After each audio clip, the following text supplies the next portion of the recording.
देखिए क्लास 10 की एक्सरसाइज 13.1 का क्वेश्चन नंबर 7 है। क्वेश्चन में हमसे बोला गया है a tent is in the shape of a cylinder surmounted by a conical top if the height and the diameter of the cylindrical part are 2.1 meter and 4 meter respectively and the slant height of the top is 2.8 meter, find the area of the canvas used for making the tent. Also find the cost of the canvas of the tent at the rate of 500 rupees per meter square. Note that the base of the tent will not be covered with canvas. देखिए question में हमसे क्या बोला गया, question में हमसे बोला गया है कि एक टेंट है, ठीक है, और वो किस शेप में है, वो इस शेप में है कि एक नीचे जो है वो सिलेंड्रिकल है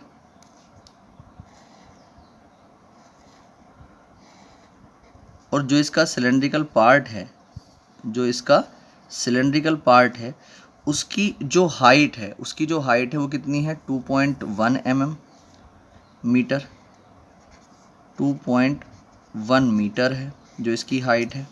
दूसरा जो इसका डायमीटर है वो कितना है भाई, वो है 4 मीटर। तो कितना है 4 मीटर, ठीक। अब इसके ऊपर जो है जो टेंट का जो कंप्लीट शेप है वो इस तरीके से है कि नीचे सिलेंड्रिकल है और उसके ऊपर जो है एक कोनिकल शेप जो है बनी हुई है, ठीक। और जो कोनिकल शेप बनी हुई है उसकी जो स्लेंट हाइट है वो कितनी है 2.8 मीटर है। तो स्लेंट हाइट कौन सी होती है, ये वाली, जो ये तिरछी हाइट जो होती है, तो ये कितनी है 2.8 मीटर। अब हमसे यहाँ पर बोला गया है कि अगर इस तरह का हमें जो है टेंट बनाना हो तो उसके लिए कितना कैनवस लगेगा।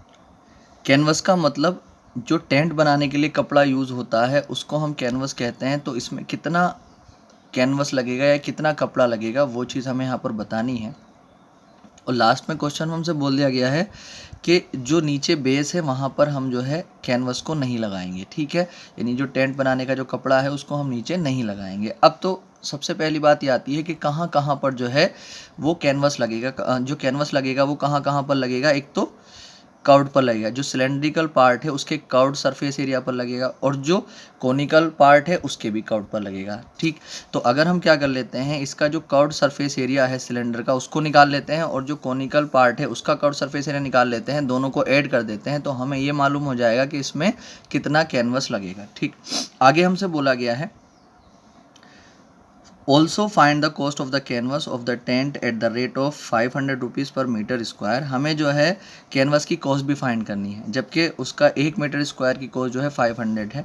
तो देखिए सबसे पहला काम हमें क्या करना पड़ेगा, इसमें ये पता लगाना पड़ेगा भी कितना कपड़ा लगेगा। अगर हमें ये पता चल जाएगा कि इतना कपड़ा इसमें लगेगा तो फिर जो है उसी की 500 से मल्टीप्लाई कर देंगे। तो चलिए इस क्वेश्चन को आगे बढ़ाते हैं। देखिए अब देखिए सबसे पहला काम आप क्या करेंगे, ये जो दोनों के दोनों हैं, यानी कि जो कोनिकल शेप है और जो सिलेंड्रिकल शेप है, ये दोनों के दोनों एक दूसरे के, यानी कि कोनिकल शेप जो है वो सिलेंडर के ऊपर है, तो रेडियस जो डायमीटर इसका होगा वही डायमीटर इसका होगा, ठीक है। तो अब जो है अगर हम चलते हैं इसको ले करके, तो हमारे पास जो सिलेंड्रिकल पार्ट होगा उसका कर्व सरफेस एरिया निकालने के लिए दो चीज़ें हमें चाहिए होती हैं, 2πr/h उसका जो फॉर्मूला होता है ये होता है। तो 2π तो कांस्टेंट होता है, तो हमें r चाहिए होता है और h चाहिए होता है। तो डायमीटर दे रखा है तो r निकल जाएगा, h हमें दे ही रखा है, ठीक है। तो यहाँ से इसका कर्व सरफेस एरिया निकल जाएगा। और अगर हम बात करते हैं जो कोनिकल पार्ट है उसका कर्व सरफेस एरिया निकालने के लिए हमें जो है फॉर्मूला होता है πrl। तो r चाहिए और l चाहिए, l भी हमें दे रखा है और r जितना इसका होगा उतना ही इसका होगा, ठीक है। तो दोनों का जो है हम साथ साथ निकाल सकते हैं क्योंकि इनका रेडियस सेम है। तो यहाँ पर सबसे पहले इसके सॉल्यूशन में जब हम चलेंगे, 4 सिलेंडर और यहाँ पर 4 कोन, ठीक। अब अगर हम सिलेंडर की बात करते हैं तो जो इसका डायामीटर है वो कितना है 4 mm, तो जिसकी रेडियस आ जाएगी वो भी कितनी आ जाएगी, वो 2 mm आ जाएगी, इसकी आधी, ठीक है। और अगर हम इसकी हाइट की बात करते हैं तो वो कितना है 2.1 मीटर।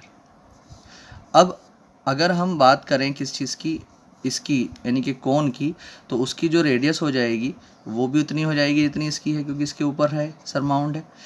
अब 2 मीटर हो गई और जो इसकी L है वो कितनी दे रखी है 2.8 मीटर दे रखी है। अब कैनवस कितना इसमें लगेगा उसके लिए हम क्या करेंगे, तो एरिया ऑफ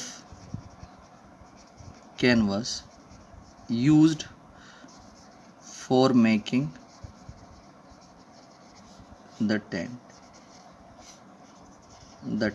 ठीक है। तो हम क्या करेंगे, किस तरीके से निकालेंगे, सी एस से of cylinder plus C S A of cone. तो इसका सी एस से लगाएंगे तो ये कितना हो जाएगा 2 पाई आर एच, और सी एस से ऑफ कोन लगाएंगे तो कितना हो जाएगा पाई आर एल। तो देखेंगे 2, ये पाई और आर दोनों में कॉमन आ रहे हैं, तो पाई आर कॉमन निकाला मैंने, तो यहाँ पर पाई आर बाहर आ गया तो 2h बचा, और प्लस में यहाँ पर पाई आर बाहर आ गया तो यहाँ पर बचा एल, ठीक है। अब देखिए आगे इसकी कैलकुलेशन लेकर के चलते हैं। अब कैलकुलेशन हमारी यहाँ तक आ चुकी है, अब इनकी वैल्यू हम रख देंगे। तो पाई की वैल्यू 22/7 इंटू आर हमारे पास कितना था, आर हमारे पास था 2, कितना था 2 इंटू 2 इंटू एच कितना था हमारे पास 2.1, और प्लस एल आपके पास कितना था 2.8। अब देखिए इन दोनों की जब मल्टीप्लाई करेंगे हम तो ये हो जाएगा 44 और अपॉन में 7। इन दोनों की जब मल्टीप्लाई करोगे तो 2 1 ज़ा 2, 2 ज़ा 4 प्लस 2.8, तो ये 44 और अपॉन 7 ऐसे ही रहेगा मल्टीप्लाई। जब इन दोनों को ऐड करेंगे हम तो 2 और 8 कितना हो जाएगा 10 कैरी 1 1 और 2 3 3 और 4 7। पॉइंट के बाद जब जीरो होता है उसको हटा देते हैं तो 44/7 इंटू 7 आ जाएगा। 7 से 7 खत्म, कितना आ चुका है 44 मीटर स्क्वायर। तो जो इसमें जो कैनवस लगेगा इस पूरे टेंट में वो कितना लगेगा 44 मीटर स्क्वायर जो है इसमें कैनवस लगेगा, यानी कि वो कपड़ा जो टेंट बनाने के लिए यूज़ होगा। अब हमसे बोला गया था, अब हमें ये पता चल चुका है कि इसको बनाने के लिए इतना कैनवस लगना है। अब हमसे यहाँ पर बोला गया था कि 1 मीटर स्क्वायर कैनवस की जो कॉस्ट है वो 500 है, तो हमें तो इसको बनाने के लिए इतना कैनवस लाना पड़ेगा। तो ये कितने का आएगा, हम इसकी 500 से मल्टीप्लाई कर देंगे, ठीक है। तो इसलिए the cost of the canvas is equal to 44 multiply 500 था 1 मीटर स्क्वायर का कॉस्ट, तो क्या कर देंगे इसकी 500 से मल्टीप्लाई कर देंगे। जब मल्टीप्लाई इसकी करेंगे तो 0 0 5 चौक 20 का 0 कैरी 2 आ जाएंगे, 5 चौक 20 20 और 2 22, यानी कि 22,000 रुपये जो है इस कैनवस के लिए हमें इस टेंट को बनाने के लिए चाहिए। ये इसका आंसर।